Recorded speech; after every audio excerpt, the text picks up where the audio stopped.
defisit anggaran pendapatan dan belanja negara atau APBN kembali menjadi sorotan. Hingga akhir Maret 2026, angka defisit tercatat menembus 2,41 triliun. Angka ini bukan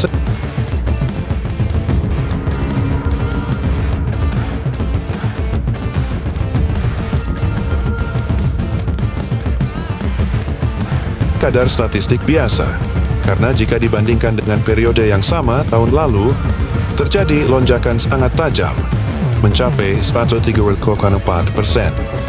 Lalu, apa yang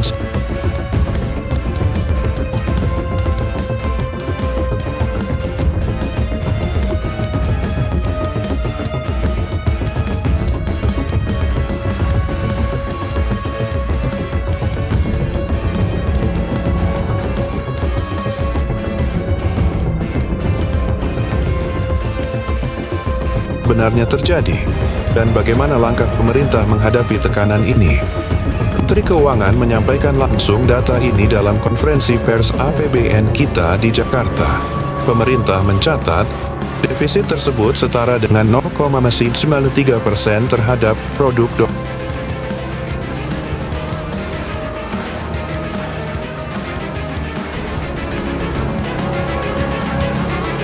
domestik bruto atau PDB. Artinya, pengeluaran negara masih lebih besar dibandingkan pemasukan. Namun, mari kita lihat lebih dalam. Hingga Maret 2026, pendapatan negara mencapai 5,74,9 triliun. Angka ini setara dengan 18,2% dari target tahunan. Kabar baiknya, sektor pajak menunjukkan pertumbuhan positif. Pemerintah mencatat pertumbuhan pajak mencapai lebih dari 20%. Ini menjadi sinyal penting bahwa aktivitas ekonomi masih bergerak, dan pemerintah optimis tren ini akan terus meningkat ke depan. Namun, apakah cukup untuk menutup defisit? Jawabannya, belum.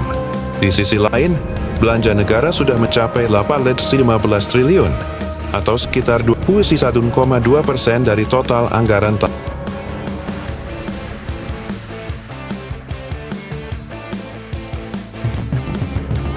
ini.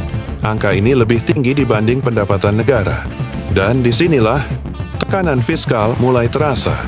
Pemerintah tetap mengalokasikan anggaran untuk berbagai program prioritas, mulai dari pembangunan infrastruktur, bantuan sosial, hingga perlindungan ekonomi masyarakat.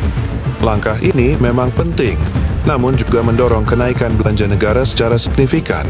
Selain defisit utama, ada satu indikator penting lainnya, yaitu keseimbangan primer. Hingga Maret 2026, defisit keseimbangan primer mencapai 92,8 triliun. Angka ini bahkan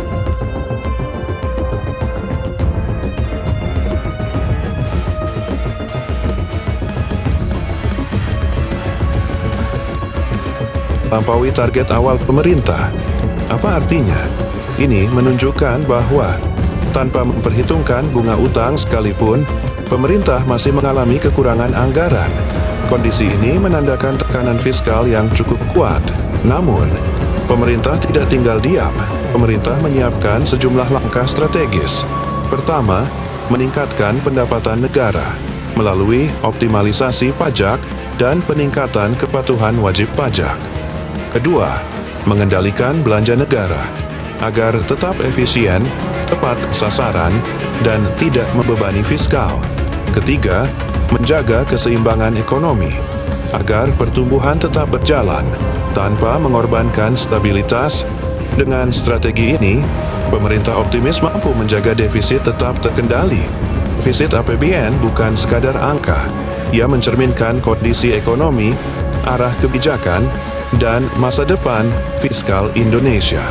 Karena itu, pengelolaan yang tepat menjadi kunci utama agar ekonomi tetap tumbuh dan kesejahteraan masyarakat terus terjaga.